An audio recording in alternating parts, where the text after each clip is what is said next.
Victoria Embankment is part of the Thames Embankment, a road and river walk along the north bank of the River Thames in London. It runs from the Palace of Westminster to Blackfriars Bridge in the City of London, as well as being a major thoroughfare for road traffic between the City of Westminster and the City of London. It is noted for several memorials, such as the Battle of Britain Monument, permanently berthed retired vessels, such as HMS President, and public gardens, including Victoria Embankment Gardens. History. Construction. The Victoria Embankment's construction started in 1865 and was completed in 1870 under the direction of Joseph Bazalgette. It was part of a three-part work, the other two parts being the Albert Embankment, for the Lambeth end of Westminster Bridge to Vauxhall, and the Chelsea Embankment, extending from Millbank to the Cadogan Pier at Chelsea, close by Battersea Bridge. It was a project of the Metropolitan Board of Works.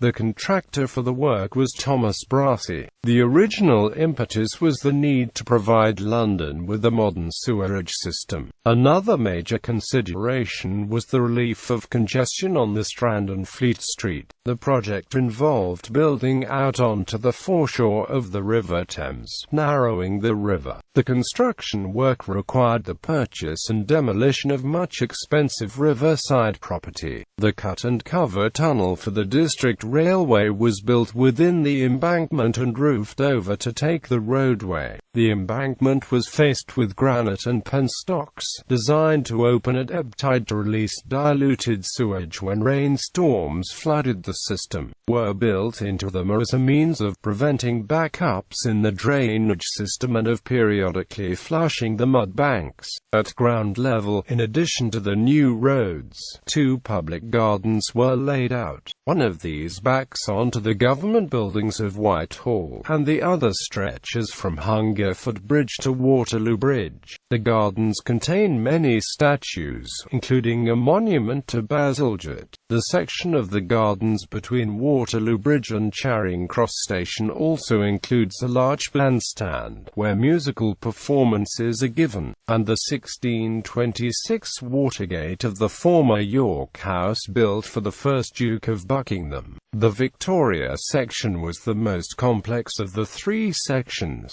It was much larger, more complex and more significant to the metropolis than the other two, and officially opened on the 13th of July 1870 by the Prince of Wales and Princess Louise. When people refer to the embankment, they are usually referring to that portion of it. The total cost of the construction of the Victoria Embankment is estimated to be £1,260,000 British pounds, and the purchase of property at £450,000 British pounds. The total cost includes the cost of materials used in the construction of the embankment.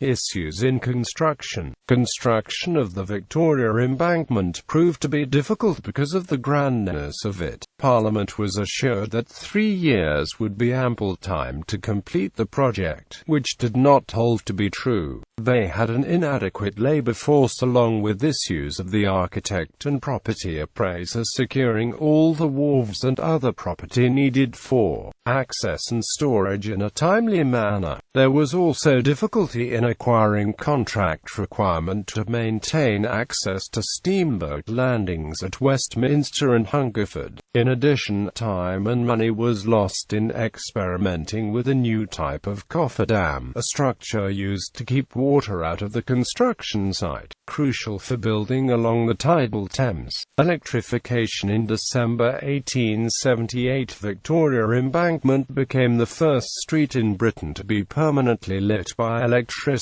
The light was provided by 20 Jablotchkov candles powered by a Gram DC generator. The 16th of March 1879, the system was extended to 40 lamps, and the 10th of October to 55 lamps. Previously the street had been lit by gas, and in June 1884, gas lighting was re-established as electricity was not competitive. Route. The Victoria Embankment starts at HMS Westminster Bridge, just north of the Palace of Westminster, then follows the course of the North Bank, past Hungerford Bridge and Waterloo Bridge, before ending at Blackfriars Bridge in the city. Shelmex House, the Savoy Hotel and Savoy Place are located between the Embankment and the Strand. Transport. London Underground stations along Victoria Embankment are Westminster Embankment, Charing Cross Temple and Blackfriars. The former Aldwych station was also located nearby. London Buses Route N550 is the only bus route along the embankment, providing an overnight service when the tube is shut. Victoria Embankment was also the southern end of the Kingsway tramway subway. It was also used by trams as a loop right up until the end of the original tramway system in London in 1952. London River Services boat services operate from Westminster Millennium Pier, Embankment Pier and Blackfriars Millennium Pier at points along Victoria Embankment.